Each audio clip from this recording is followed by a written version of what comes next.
ایک یہ کہتے ہیں کہ جیسے پاکستان کے کہیں کے بھی کوئی مالیاتی ادارے ہوں یا اسلامک بینک ہیں، ان میں پیسہ رکھ کر اور کچھ نفع لینا کیا شرعی حیثیت رکھتا ہے؟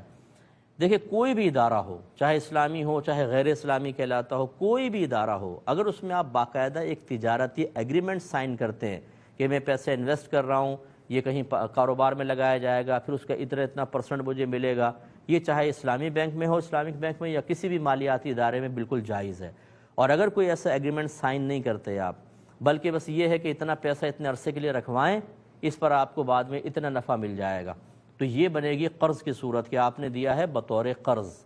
اور وہ آگے پھر اس وعدہ کر رہے ہیں کہ قرض کے اوپر ہم آپ کو نفع دیں گے، یہ بنے گا خالصتاً سود۔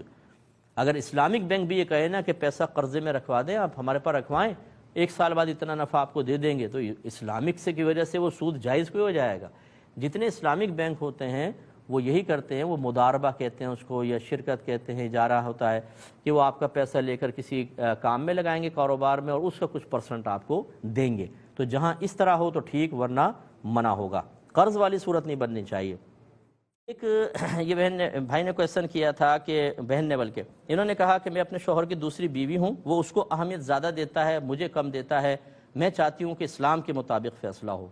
مجھے اس لفظ سے تو کافی خوشی ہوئی کہ میں چاہتی ہوں کہ اسلام کے مطابق فیصلہ ہو، لیکن کاش یہ بھی آپ پہلے سیکھ لیتی، مطلب برا نہیں مانے کہ میں سب کو یہ کہہ رہا ہوں کہ اسلام کے مطابق دوسری شادی کسی شخص سے کرنے کی کیا شرعی حیثیت ہے،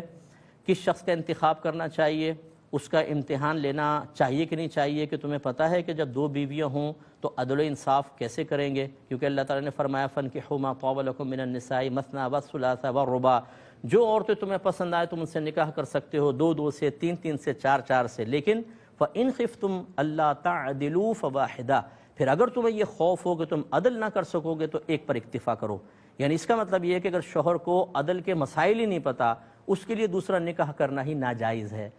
نکاح ہو جائے گا، گناہ گار ہوگا، اور پھر جتنی غیر منصفانہ حرکتیں کرے گا ان سب کا گناہ ہوگا۔ اچھا، پھر عدل و انصاف کا ایک تصور ہے، نان نفقے کے اندر عدل یہ نہیں ہوگا کہ برابری ہو، ایک بیوی مالدار ہے، دوسری اوسط درجے کی مڈل کلاس کی لے کر آیا، تیسری بالکل غریب عورت لے کر آیا، تینوں کے نان نفقے میں فرق ہوگا، اور شوہر کی حیثیت کے اعتبار سے فرق ہوگا۔ اس کے علاوہ جو کچھ لے کر آئے گا، پھل فروٹ پان مسالے، ان کے اندر الگ حکم ہوتا ہے۔ ابھی ہماری بہن کہہ رہی ہے میں چاہتی ہوں اسلام کے مطابق فیصلہ ہو، اور ان کو بس وہیں پر اسلام نظر آئے گا، یا انہوں نے پسند کیا جہاں پہ اپنے مفادات پہ ضرب لگتی نظر آئی، باقی جگہ نہیں۔ تو میری بہن آپ برا نہیں مانیں، آپ نے کوئی میرا کچھ بھی نقصان نہیں کیا، نہ خدا نخواستہ میں آپ سے کوئی آپ کو ڈانٹ رہا ڈپٹ رہا ہوں، لیکن خدا را دین کو ہر جگہ نافذ کیجئے۔ بعض لوگ دین کے بالکل قریب نہیں آئیں گے، لیکن جب وراثت حاصل کرنی ہوگی کہیں گے مفتی صاحب دین کیا کہتا ہے ہمیں بتائیے، بھائی بڑے جذبے میں جوش میں آیا، دین کیا کہتا ہے، وراثت چھینی تو دین یاد آ گیا، ورنہ اگر وراثت مل رہی ہوتی اور کوئی دوسرا کہتا میں فتویٰ لے کر آؤں گا تو اسی کے خلاف ہو جاتے ہیں، بس ٹھیک ہے جی ہم نے جو کر دیا کر دیا۔ اسی طرح بڑی معذرت کے ساتھ برا نہیں مانیے گا، ماں باپ ہیں، جب تک اولاد ساتھ چلتی رہے، چاہے گناہ کرے کچھ بھی کرے کوئی مسئلہ نہیں، جہاں بیوی کی فیور میں گیا، جہاں علیحدہ رہائش رکھی، وہاں ماں باپ پھر ہمیں کال کرتے ہیں صاحب دین کیا کہتا ہے ہمیں یہ بتائیں ایسی اولاد کے بارے میں۔ شوہر اگر غیر عورتوں کی طرف جائے تو بیوی پوچھتی ہے کہ دین کا مسئلہ کیا ہے مفتی صاحب بتائیں، بیوی کا حق ادا نہیں کر رہا، اس سے پہلے شوہر نماز نہیں پڑھ رہا تھا، ڈرنک بھی کر رہا تھا، گھر میں مار پیٹ گالی گلوچ فلمیں ڈرامے سب کچھ، کوئی پرواہ نہیں کیونکہ میرے ساتھ صحیح تھا۔ یہ میں بس سمجھانا چاہ رہا ہوں، خدا را برا نہیں مانیے گا کہ دین کو ہر جگہ نافذ کریں، صرف اپنے مفادات کے لیے استعمال نہ کریں۔ یہ بہت لمبی تفصیل ہے، آپ کے شوہر اپنے شوہر سے کہیے کہ ایک دفعہ مفتی صاحب سے کانٹیکٹ کر لیں، میں ان کو اور اچھے انداز سے سمجھا دوں گا تمہیں آپ کو کیا کرنا ہے۔ لیکن ہم لوگ ہمارے نوجوان یہ کتنے بیچارے مجھے نظر آتے ہیں، افسوس بھی ہوتا ہے، حسن ظن قائم کرنے کو دل بھی نہیں چاہتا کہ یہ نعت سن رہا ہوگا، وہ فری ہینڈ کانوں میں لگا کر، جیب میں موبائل ہے اس میں وہ گانا نہ بج رہا ہو، موٹر سائیکل چلا رہے ہیں۔ ویسے انسان گھر بیٹھے بھی موت کا شکار ہو سکتا ہے، لیکن آپ تو روڈ پر ہیں، دائیں بائیں تیزی کے ساتھ ٹریفک جا رہا ہے اور پھر آپ موٹر سائیکل بھی تیز چلا رہے ہیں، کوئی بھی ہٹ کر سکتا ہے اور وہ شاید زندگی کا آخری لمحہ ہو اور انسان اس حال میں مرے کہ گانے سن رہا تھا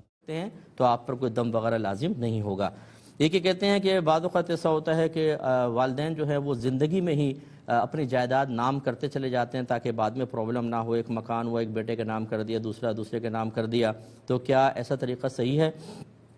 دیکھیں مسئلہ یہ ہے کہ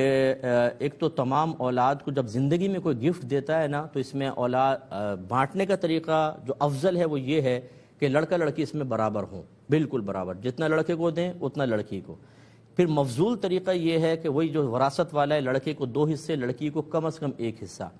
اگر اس سے آپ کم کریں گے اور کسی لڑکے میں کوئی دینی فضیلت نہ ہو، جیسے کوئی عالم دین ہے، کوئی بہت ہی فرما بردار، نیک، متقی، حافظ قرآن، بعمل ہے، تو چلو اس کو اس دینی وجہ سے زیادہ دے دیا، الگ بات ہے۔ لیکن اگر کوئی ایسی فضیلت نہیں ہے تو پھر کمی بیشی کرنا ناجائز ہوتا ہے، یعنی اس سے بھی کم کرنا کہ 2 لڑکے کو اس سے دیے، لڑکی کو 1 بھی نہیں دیا، اس سے بھی بہت کم کر دیا، یہ ناجائز۔ اور اکثر ہمارے یہاں ایسی ہوتا ہے، بیٹوں کو کروڑوں کی جائیداد ہوتی ہے اور لڑکیوں کے لیے ہم جہیز میں ہم سب کچھ دے چکے ہیں۔ وہ جہیز کتنا تھا جی؟ 10-12 لاکھ، بس اس سے زیادہ نہیں، باقی پھر وہ سسرال کی ذمہ داری ہے وہ کرے گا۔ ان کی تو بعد میں ذمہ داری بنتی ہے، پہلے والدین کے مال میں جو بچوں کا حق ہے اس پر بھی توجہ کرنی چاہیے، ایک بات تو یہ۔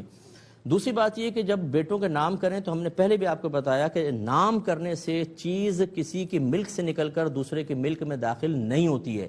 یہ دنیاوی قانون کے اعتبار سے تو ٹھیک ہے، کوئی ڈاکومنٹ دکھائے، دیکھیں والدین نے مجھے دے دیا تھا تو اس کو دے دیا جائے گا۔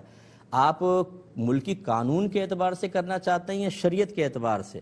اگر شریعت کے اعتبار سے کرنا چاہتے ہیں تو اگر آپ نے نام کیا تو پھر مکمل اس کو اختیار دیں، وہ چاہے اس مکان کو کرائے پہ چڑھائے، چاہے بیچے، چاہے کسی کو تحفہ دے، پھر آپ کچھ نہیں کہہ سکتے۔ اگر اس طرح مکمل تصرفات کے ساتھ آپ نے اس کے نام کیا ہے تو وہ ملک سے آپ کی نکل کے بچے کی ملک میں داخل ہوگا، اور اگر ایسا نہیں ہے، نام اس کے کر دیا ہے، آپ اس میں رہ بھی رہے ہیں، خود ہی کرائے پہ چڑھا رہے ہیں، وہ بیچ نہیں سکتا، تو یہ آپ ہی کی پراپرٹی ہے۔ جیسے آپ کا انتقال ہوگا، چاہے ڈاکومنٹس اس بچے کے نام ہوں، جتنے بھی وارث ہوں گے سب اس میں حصے دار بن جائیں گے۔ یہ اچھی طرح دین کو سمجھیں، یہ میں نے پہلے بھی سمجھایا تھا آپ کو اور سمجھاتا رہتا ہوں۔ آپ مطلب اگر گھر کے سرپرست ہیں تو شریعت آپ کے ہاتھ میں نہیں آ گئی ہے۔ اب یہ نہیں ہے کہ آپ شرعی تقاضوں کو پامال کر کے صرف یہ سوچ کے کہ میری داڑھی سفید ہے، میں گھر کا بڑا ہوں تو میں جو چاہے فیصلہ کروں، نہیں۔